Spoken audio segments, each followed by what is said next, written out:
This is Santa Pod, and he's just one of the incredible vehicles that compete in an amazing sport called drag racing.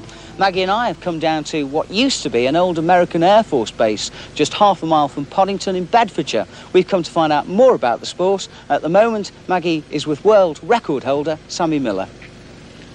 So what does your world record stand at, Sammy? The world quarter-mile record is 3.94 seconds at 360 miles per hour. Now, you achieved that in the last World Championships, didn't you? Yeah. We're coming out today. The English record that we have here is 317 miles per hour, and we're going to attempt to break that this weekend. Now, this is the car that you actually took that record in. I wonder if you could explain a little bit about it. Sure. It's an actual rocket ship. It's 22 feet long. It's powered by an engine that has 24,000 horsepower. It's about 1 meter or 3 feet long, I guess you could say. It runs on hydrogen peroxide. You could bleach your hair blonde with it if you'd like. I won't get too near the back then. No, I hope not, because it does operate at 1,300 degrees Fahrenheit. Yeah. The tremendous amount of air pressure comes out the back would take an average car and just blow it away like it wasn't even existing. Now, once you've got it going at these fantastic speeds, how on earth do you stop it? Well, it's stopped by 2 parachutes. One emergency chute right here, which is 16 feet in diameter.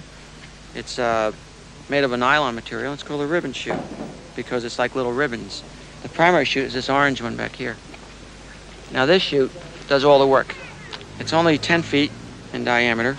It's a lot heavier if you feel it than the other one. The material's heavier. It's called a ribbon chute, but it's designed with a lot of extra panels. It'll stop the car at 300 miles an hour in 3 seconds.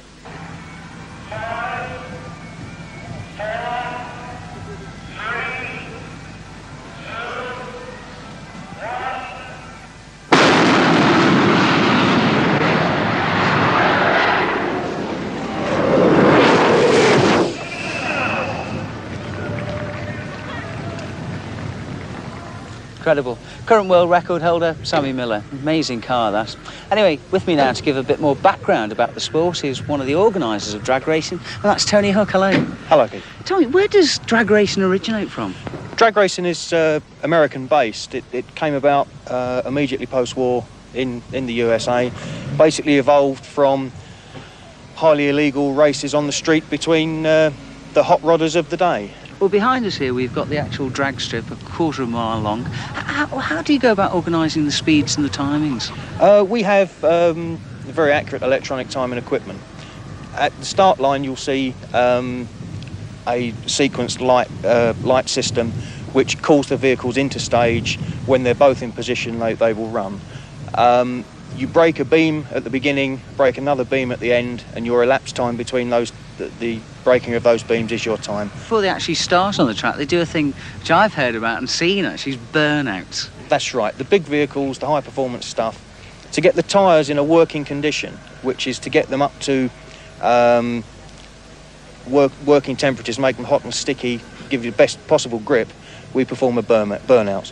They start off in water, spin the back wheels in that water, and actually lay 2 strips or 1 strip in the case of a motorcycle of rubber, and then they reverse back in that rubber and run from there. But generally speaking, it is a very, very safe sport. We're very proud of our record. Well, I'm enjoying it, Tony. Thank you. Thank you.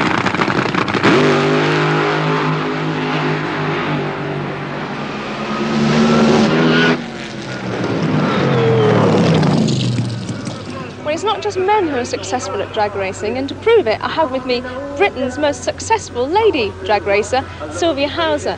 Now, some people might think that it's rather an unusual sport for a lady to take up.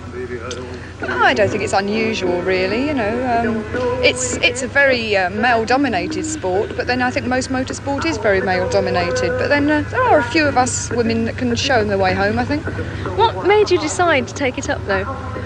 I've always loved power, I've always loved speed, I've always loved cars, and like drag racing is the ultimate motorsport for the ultimate in speed and power.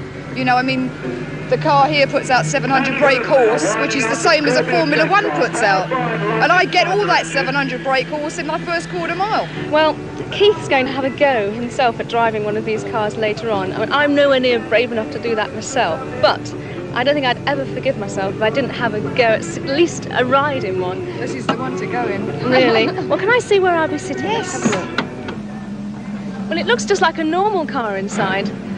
It may look like a normal car, but it's not very normal, I'm afraid. There's not much really of it there. It's all there for show, but it doesn't do anything, you know. It's mainly sort of the roll bars and the chassis. And that's the car. It's just like a paper bag around this lot. Well, can we go now before I lose my nerve? Yeah, I think we better put you in a fire suit just to be on the safe side. Should fit you. Okay? Okay, let's go.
Very impressive. Oh, I was so frightened before I got into that car. And then when they do that burnout. That's right, isn't burnout, it? Yes, wasn't getting all the terminology correct. There's all smoke coming up from the tyres and filling the car. There's this really rubbery smell. My stomach was turning over, and the lights go down. And I think we got up to about 100 miles an hour in 6 seconds. That's not bad. Not bad. And while I think of it, Sammy Miller, who we chatted to at the beginning of the film, was going to attempt to break the British motorsport record, which was standing at 317 miles an hour. And he did it the following day, achieving a speed of 320 miles an hour over that quarter-mile track. And he completed that quarter mile in 4.33 seconds. Yeah, incredible. Has he stopped? Or is he still going? Well, No, in it's Glasgow. a painful thing to do because while he was doing it, he was subjected to a force of, they call it 8G. Yeah. I'm not quite sure what that means. Has You it might influenced know. your road driving going to Santa Pod? Well, I was thinking that sort of taking off from traffic lights might be fairly It's impressive. become a lot faster and more dangerous. Right, we've got more from Santa Pod later on in the programme, and I do hope that here we've got object cars.